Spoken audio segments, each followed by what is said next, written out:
হাদির গণসংযোগে গুলি চালানো হয়েছে।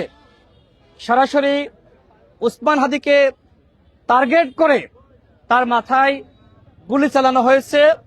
তিনি রক্তাক্ত হয়েছেন, এখন ঢাকা মেডিকেলে ভর্তি আছেন। আমি জানতে পেরেছি তিনি কোমায় আছেন। তিনি আসলে তার অবস্থা কি হবে সেটা আমরা কেউ বলতে পারছি না। আমরা আল্লাহর কাছে দোয়া করি, মহান আল্লাহ রব্বুল আলামিন যত তাকে সুস্থ করে আমাদের মাঝে ফিরিয়ে দেন। ঢাকা ৮ আসনের প্রার্থী উসমান হাদি, তিনি একজন বিপ্লবী। আমরা দেখেছি তিনি আওয়ামী ফ্যাসিবাদের বিরুদ্ধে কিভাবে অগ্রগণ্য ভূমিকা রেখেছেন। আমার কাছে মনে হয় যে আওয়ামী সোজা আপনি কষ্ট হবে ওনার কাছে দেন ভাই। ভাই আমার আনিজি লাগবে, দেন আপনার ইয়ে হয়ে ওনার কাছে দেন। আর ওইভাবে ধরে থাকলে আমার বক্তব্য দিতে আনিজি লাগবে। আমার কাছে দেন, সব ধরতে পারবেন? পারবো ভাই। দেন ভাই, দেন। না কারণ ধরলে খারাপ, উনি পারবেন। আচ্ছা আবার আপনার বুঝতেছি, নেন ওকে।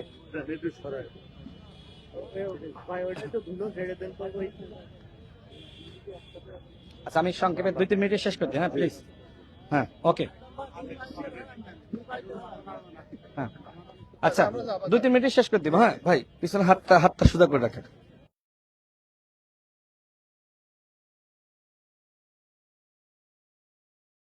উসমান হাদিকে টার্গেট করে তার মাথায় গুলি চালানো হয়েছে। তিনি গুলিবিদ্ধ হয়েছেন, এই মুহূর্তে ঢাকা মেডিকেলে ভর্তি আছেন এবং আমি শুনেছি তিনি কোমায় আছেন, অর্থাৎ তার অবস্থা ভালো নয়। আমরা আল্লাহর কাছে দোয়া করি উসমান হাদি যাতে সুস্থ হয়ে আমাদের মাঝে ফিরে আসেন।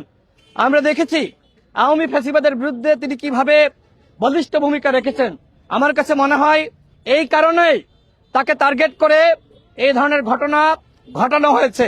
আপনারা জানেন এই ঝিনাইদহ জেলাতে দাঁড়িয়েই আমি বলেছিলাম, আপনারা সাংবাদিক ভাইরা জানেন যে আওয়ামী লীগের এবং ভারতের একটি চক্রান্ত রয়েছে নির্বাচন বানচাল করার।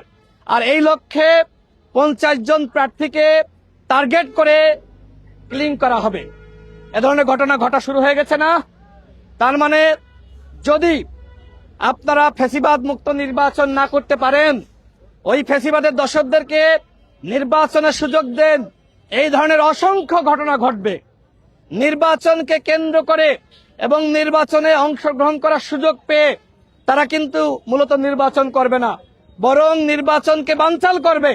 আজকে উসমান হাদিকে যেভাবে গুলি করা হয়েছে, আমি এখানে দাঁড়িয়ে কথা বলছি, আমাকেও তো টার্গেট করে গুলি করা হতে পারে না? সুতরাং আমরা যারা নির্বাচন করতে চাই তারা কোনোভাবেই নিরাপদ নয়। অন্তর্বর্তীকালীন সরকারের উদ্দেশ্যে বলতে চাই, আপনারা কি করলেন? এই 16 মাসে কেন নির্বাচনের পরিবেশ তৈরি করতে পারলেন না? আজকে আমার ভাই রক্তাক্ত, বাঁচবে কি মরবে আমরা কেউ জানি না। আগামীকাল তো আমিও মারা যেতে পারি, আগামীকাল তো আমিও গুলিবদ্ধ হতে পারি। সুতরাং আমি স্বরাষ্ট্র উপদেষ্টাকে বলবো, এর আগে নুরুল হক নূর সহ আমাদের উপরে হামলা করা হয়েছিল, আপনি বিচার করতে পেরেছেন? বিভিন্ন সময় আমরা আক্রান্ত হয়েছি। চট্টগ্রামের একজন প্রার্থী, তার গণসংযোগেও গুলি করে একজনকে হত্যা করা হয়েছে। বিভিন্ন জায়গায় দুর্বৃত্তরা গণসংযোগে হামলা চালাচ্ছে। আজকেও ঢাকাতে একজন জনপ্রিয় ব্যক্তি, তাকে টার্গেট করে গুলি করা হয়েছে। সুতরাং আপনারা শুধুমাত্র তফসিল ঘোষণা করে যদি মনে করেন সেরা নির্বাচন করবেন, সেরা নির্বাচন করার জন্য সেরা নির্বাচনী পরিবেশ তৈরি করতে হবে, সেটি কতটুকু করতে পারবেন আমি জানি না। আমি অত্যন্ত ব্যথিত। আমার ভাই যার সাথে আমরা একসাথে মিছিল করেছি, একসাথে লড়াই করেছি, একসাথে আন্দোলন করেছি, সংগ্রাম করেছি, সেই ভাই আজকে গুলিবিদ্ধ হয়ে হাসপাতালে, আমরা কি করে ভালো থাকি? আমি স্বরাষ্ট্র উপদেষ্টাকে বলবো, 24 ঘন্টার মধ্যে যদি এই দুর্বৃত্তদেরকে গ্রেপ্তার করতে না পারেন, আপনাকে পদত্যাগ করতে হবে। আপনার মতন ব্যক্তি আমাদের দরকার নাই যে আমাদের নিরাপত্তা নিশ্চিত করতে পারে না। আজকে আমি কষ্ট পাচ্ছি, আমি ব্যথিত, আমার কথা বলারও অবস্থা নাই। তারপরে আপনাদের উদ্দেশ্যে বলছি যে এই নির্বাচন তখনই সুষ্ঠু হবে যখন প্রার্থীদের নিরাপত্তা এই সরকার নিশ্চিত করতে পারবে এবং নির্বাচন কমিশন কঠোরভাবে ভূমিকা রাখতে পারবে। আমি বিচার দাবি করছি। যদি বিচার না হয় তাহলে কিন্তু এই ধরনের ঘটনা আরো ঘটবে। আর এই ঘটনা কেন ঘটানো হলো? মূলত আমাদেরকে ভয় দেখানোর জন্য, আমরা যাতে গণসংযোগে না যাই, আমরা যাতে সভা সমাবেশ না করি, আমরা যাতে ভয়ে ঘরে লুকিয়ে থাকি, আমরা যাতে মানুষের কাছে না যাই, ভয় দেখানোর জন্যই উসমান হাদিকে টার্গেট করে গুলি করা হয়েছে হত্যার উদ্দেশ্যে। এই ঘটনার বিচার আগামী 24 ঘন্টার মধ্যে হতে হবে। এই ঘটনার সাথে সম্পৃক্ত যারা, তাদেরকে গ্রেফতার করতে হবে। যদি এই ঘটনার বিচার হয়, যদি এই ঘটনাকে কেন্দ্র করে সরকার কঠোর হতে পারে, তাহলে কিন্তু আগামীতে এই ধরনের ঘটনা ঘটবে না। এবং আমি সরকারের উদ্দেশ্যে বলতে চাই, নির্বাচন কমিশনের উদ্দেশ্যে বলতে চাই, আপনারা তো আসলে মানুষের কাছে যান না।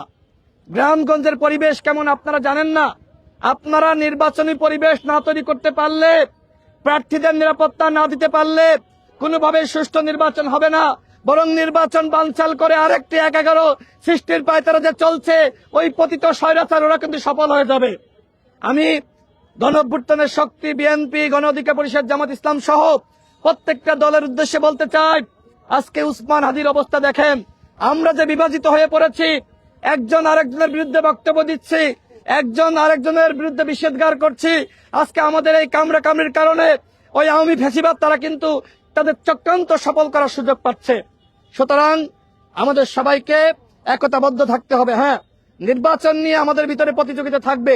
আমরা হয়তো গঠনমূলক সমালোচনা করতে পারি, কিন্তু আমরা যদি বিভক্ত হয়ে যাই, আমরা যদি একজন আরেকজনকে শত্রু মনে করি, সেক্ষেত্রে কিন্তু ওই পতিত স্বৈরাচার ওরা কিন্তু সফল হবে। ওদের মিশন মাত্র শুরু হয়েছে, গতকাল তফসিল ঘোষণা হয়েছে, আজ থেকে আওয়ামী লীগ কিলিং মিশন শুরু করেছে। এটি আমরা কোনোভাবেই সফল হতে দিব না।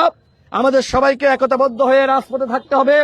আজকে আমরা ঝিনাইদহ জেলাতে আমরা সবাই একতাবদ্ধ হয়েছি। আমরা বলতে চাই, উসমান হাদিকে যে গুলি করা হয়েছে, এর বিচার হতে হবে। আগামী 24 ঘন্টার মধ্যে যারা এই অন্যায় এবং গুলি করে উসমান হাদিকে হত্যা করতে চেয়েছে, তাদেরকে গ্রেপ্তার করতে হবে। যেটা আজান দিচ্ছে, আমি আর মনে হয় আর বক্তব্য দেওয়া ঠিক হবে না।